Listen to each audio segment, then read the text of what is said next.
ભક્તિ સમજણની હોવી જોઈએ સાહેબ, સમજણથી ભક્તિ હોવી જોઈએ. જગતને દેખાડવા માટેની ભક્તિ નથી. ભક્તિ પોતાના પતિને દેખાડવા માટે નથી, ભક્તિ પોતાની માને દેખાડવા માટે નથી, ભક્તિ જગતને દેખાડવા માટે નથી.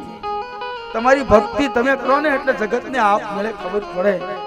તમે આ જગતમાં જે મહાપુરુષો થયા, કોને કોને ભક્તિ દેખાડી? તો એકનું તો નામ દો ભલામણ. કોઈએ કોઈને દેખાડી નથી. અને જો ભક્તિ દેખાડી દે ને તો બધાને પીર જ થવું છે.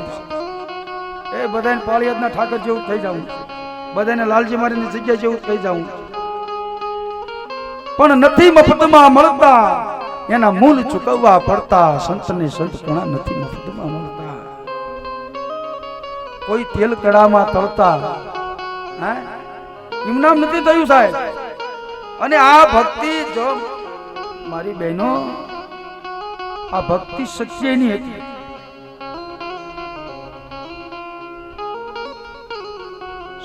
એક વખત અવધનો રાજા મહારાજા હરિચંદ, હરિચંદ ને સાહેબ તમે યાદ કરો તો એ હરિચંદ રાજાના ગુરુ વિલોચન ઘાંચી હતું. કોણ હતું? જ્યાં વર્ણ લાગુ નથી પડતો સાહેબ એ ભક્તિ કરી શકે. જેને વર્ણની સાથે જ લેવા દેવા છે એને ગુરુ કરાવવામાં કઈ બોલું નહીં બહુ. પણ જેને વર્ણ હારે, હરિચંદ રાજાના ગુરુ વિલોચન ઘાંચી હતા. અને ઈ હરિચંદ રાજા વિલોચન ઘાંચી પાસે જઈને એમ કે, ગુરુદેવ, હા હરિચંદ,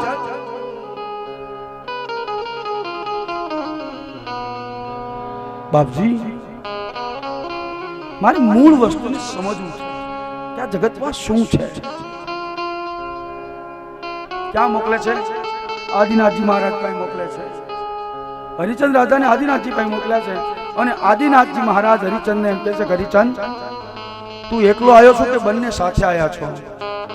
કહે, બાપજી, હું તો એક જ આવ્યો છું. તારા મતીને લઈને આવજે ને તને શીખવાડીશ. એ વખતે અવધપતિ મહારાજા હરિચંદ તારામતીને લઈને જાય છે અને કહે છે કે તારામતીને અહીંયા મૂકીને વયો જા, 6 મહિના પછી આવજે કહીશ. વિચાર તો કરો સાહેબ, અવધનો મહારાજા છે, મૂકીને વયો જા, 6 મહિને આવજે. કયું કીધું હોય છે? ક્યાંય બેનને મૂકવાનું નથી કીધું. અવળું સમજતા નહીં. હરિચંદ રાજાને એમ કીધું છે કે તારી મતી અહીંયા મૂકીને વયો જા. તારી મતીએ આ જગતમાં શું છે તને નહીં દેખાય. હે હરિચંદ, ભલે તું અવધનો રાજા હોય પણ તારી મતીમાં જે છે ને એને એકવાર છોડી દે અને પછી મારા ઈષ્ટના તને અનુભવ કરાવી દઉં. મારો ઈશ્વર આવો છે સાહેબ. અને જ્યારે હરિચંદને અનુભવ થયો છે ત્યારે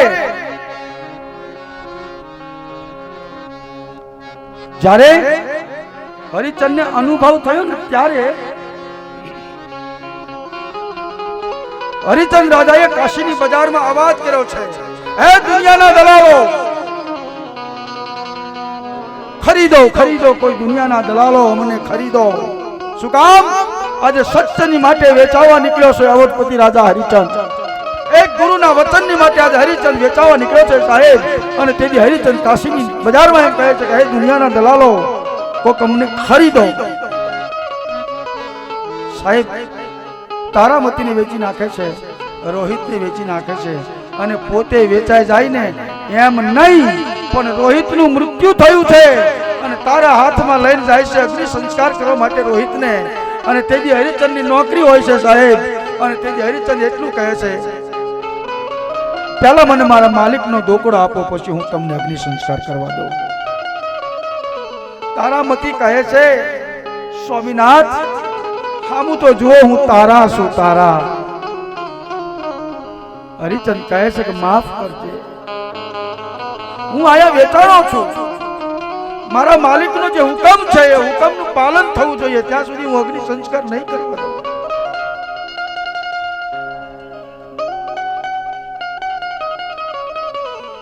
અવધપતિ રાજા હરિચંદ અને તારાની સ્થિતિ સાહેબ, પોતાના દીકરાને ઢાંકવા માટે ખાપણ નથી મળ્યું, તેથી તારાએ અડધી હાડી ચીરી છે સાહેબ. હાડી ચીરીને પોતાના દીકરાને ખાપણ કરી પણ દોકડો આપ્યા વિના અગ્નિસંધાન, હે હરિશ્ચંદ્ર, આ તમારો પુત્ર રોહિત છે. તારા આ જગતમાં કોણ કોનો બાપ છે ને કોણ કોનો દીકરો છે એની મને ખબર નથી, પણ અત્યારે હાલ વર્તમાનમાં હું આને ત્યાં વેચાણો છું અને હું એનો નોકર છું એ મને ખબર છે. એટલે જ્યાં સુધી મારા માલિકની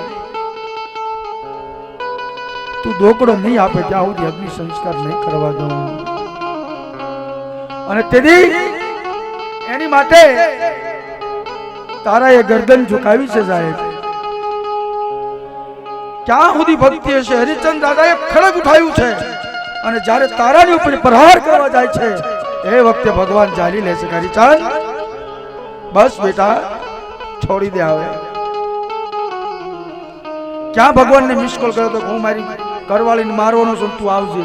એને કઈ આમંત્રણ તો નહોતું આપ્યું કે હું આ કરવાનો છું, પણ તમારા ભીતરની અંદર સત્યતા હોય ને સાહેબ તો એને પોકાર કરવાની જરૂર નથી, બધું સાંભળે જ છે.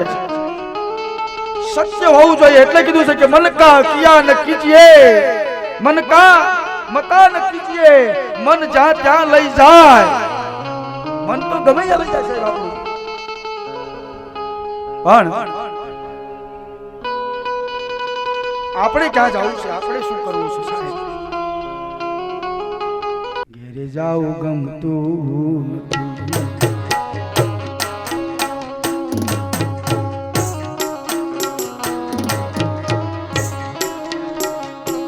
કાન રસિયો રૂપાળો રંગ રેલિયો, ઘેરે જાવું ગમતું નથી.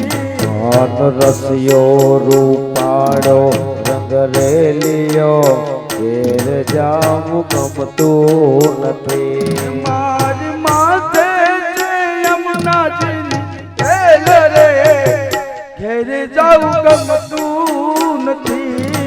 પર માથે સે યમુનાજીની હેલ રે, ઘેર જાવું ગમતું નથી. કાન રસિયો રૂપાળો રંગ રેલિયો, ઘેર જાવું ગમતું નથી. આદમ બાપુ, આદમ બાપુ,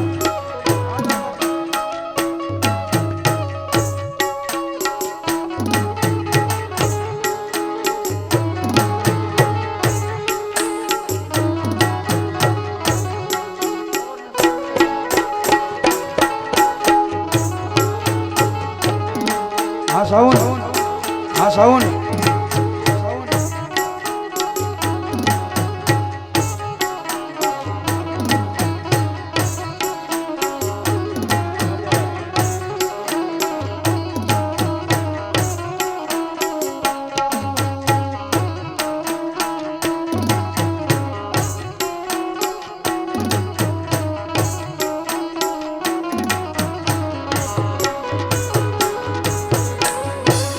અમે પાણી ભર્યા વિના આવ્યા, ઘેર જાવું ગમતું નથી. અમે પાણી ભર્યા વિના આવ્યા, ઘેર જાવું ગમતું નથી.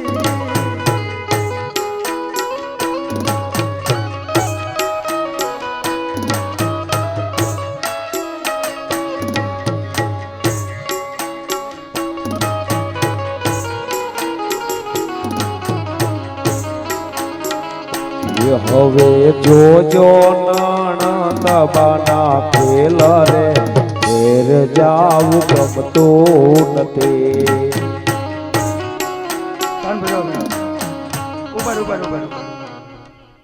આમાં જે ઊંસા હાથથી તાળી ન પડે ને પાડોશી નામ છે. એ હવે જોજે નણંદ બાના ખેલ રે, ઘેર જાવું ગમતું નથી. કાન રસિયો રૂપાળો રંગ રેલિયો, ઘેર જાવું ગમતું નથી. કાન રસિયો રૂપાળો રંગ રેલિયો, ઘેર જાવું ગમતું નથી. રાધે રાધે રાધે હા સુદામડા